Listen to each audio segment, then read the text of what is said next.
wabarakatuh. Apa kabar anak-anak?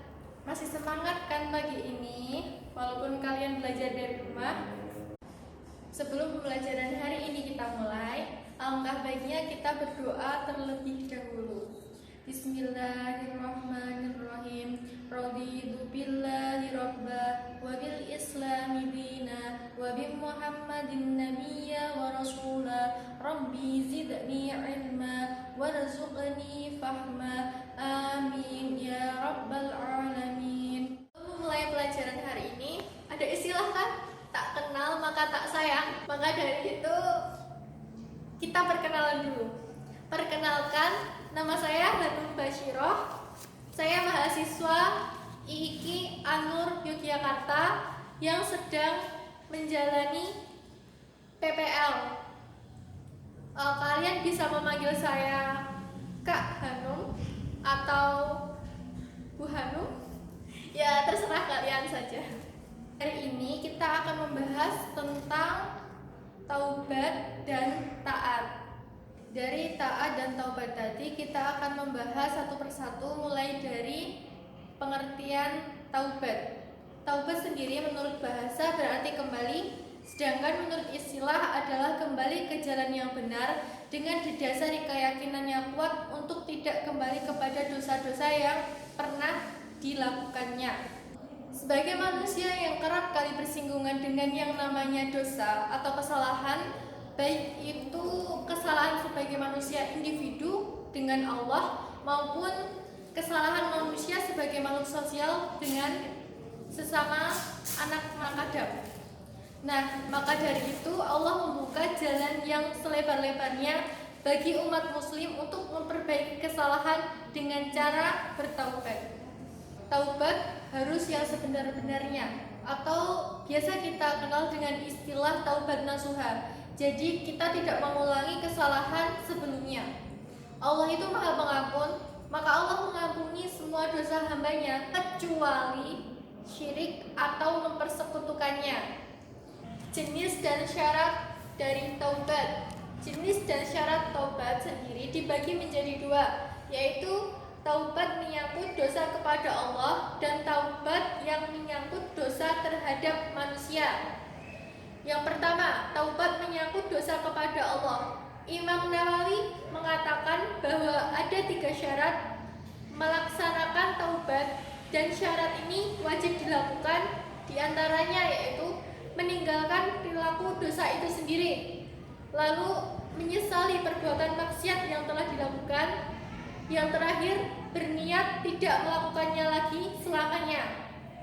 Kemudian yang kedua yaitu taubat menyangkut dosa terhadap manusia. Imam Nawawi menyebutkan bahwa ada 4 hal yang harus dilakukan. Yang pertama, meninggalkan perilaku dosa itu. Yang kedua, menyesali perbuatan dosa itu, berniat tidak melakukan lagi selamanya. Dan yang terakhir adalah membebaskan diri dari hak manusia. Jika orang itu menyangkut tentang harta, maka orang tersebut harus mengembalikannya kepada yang bersangkutan. Jika bersangkutan dengan non-materi seperti memfitnah atau membicarakan orang lain, maka hendaknya orang tersebut meminta maaf kepada yang bersangkutan.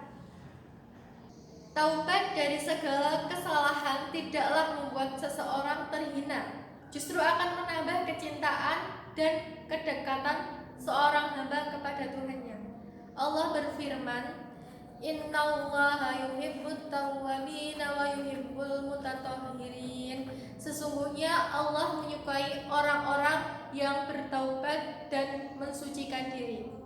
Yang selanjutnya atau yang ketiga, dampak dari bertaubat yang dirasakan bagi pelakunya dan orang lain. Yang pertama, bagi pelaku, dia memperoleh semangat dan gairah hidup yang baru karena Allah berkenan menerima taubatnya. Ini dengan catatan bahwa orang tersebut bertaubat dengan sungguh-sungguh. Yang kedua yaitu memperoleh jalan yang benar setelah dia menempuh jalan yang sesat. Yang terakhir yaitu memperoleh simpati dari masyarakat. Karena dia tadi bertaubat dan berbuat baik, maka dia memperoleh simpati dari masyarakat. Selanjutnya adalah bagi orang lain. Lambat laun akan mengembalikan nama baik dari keluarga. Yang kedua, hilangnya kecemasan keluarga dan masyarakat, atau dalam artian tidak khawatir akan terjadi sebuah kejahatan yang orang tadi lakukan seperti sebelum dia bertaubat. Yang keempat, yaitu perilaku membiasakan diri bertaubat. Yang pertama, tidak memandang remeh terhadap dosa sekecil apapun. Yang kedua, berusaha menutupi perbuatan dosa dengan perbuatan yang baik. Yang ketiga, merasa tidak senang saat melihat orang lain berbuat dosa, seperti melihat temannya mabuk-mabukan, mencontek, dan lain sebagainya. Dan yang keempat, memperbanyak bergaul dengan orang-orang soleh, bisa dengan cara menghadiri majelis-majelis ilmu, dan lain sebagainya. Dan yang terakhir yaitu bersikap hati-hati dalam bergaul. Dari kelima perilaku tadi akan menuntun manusia dan menjadikan lebih baik, serta menghindari dari perbuatan yang merugikan diri sendiri maupun orang lain. Untuk pembahasan selanjutnya yaitu taat. Taat menurut bahasa yaitu tunduk, patuh, dan setia. Sedangkan menurut istilah, taat adalah tunduk dan patuh terhadap segala perintah dan aturan-aturan yang telah berlaku. Taat sendiri terbagi menjadi 3 bagian, yaitu taat kepada Allah, taat kepada Rasul, dan taat kepada ulil amri. Untuk taat kepada Allah, sebagai seorang muslim, taat kepada Allah adalah taat yang paling utama, dan itu merupakan sebuah kewajiban. Tidak boleh ada keraguan ataupun tawar-menawar dalam segala aspek kehidupan. Taat yang kedua adalah taat kepada Rasul atau Nabi Muhammad. Ketaatan ini pun mutlak sebagaimana ketaatan kita kepada Allah.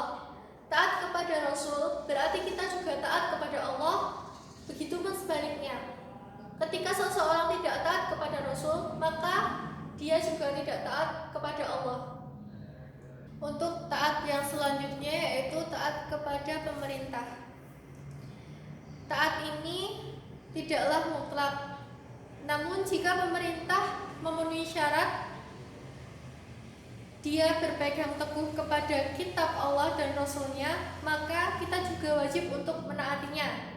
Namun apabila pemerintah tidak berpegang teguh kepada perintah Allah dan Rasulnya, maka kita tidak diperbenarkan untuk menaatinya. Kemudian bentuk-bentuk contoh ketaatan kepada Allah dan Rasulnya diantaranya yaitu seorang wanita dilamar oleh pemuda tampan.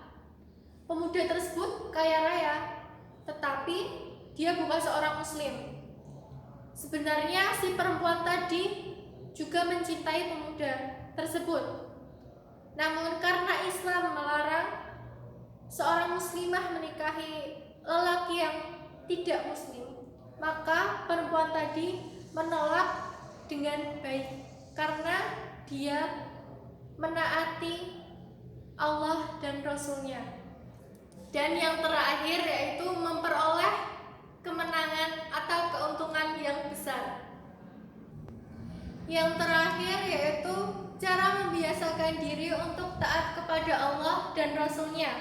Di antaranya yaitu segera mempersiapkan diri untuk sholat apabila sudah tiba waktunya. Jangan menunda-nunda sholat.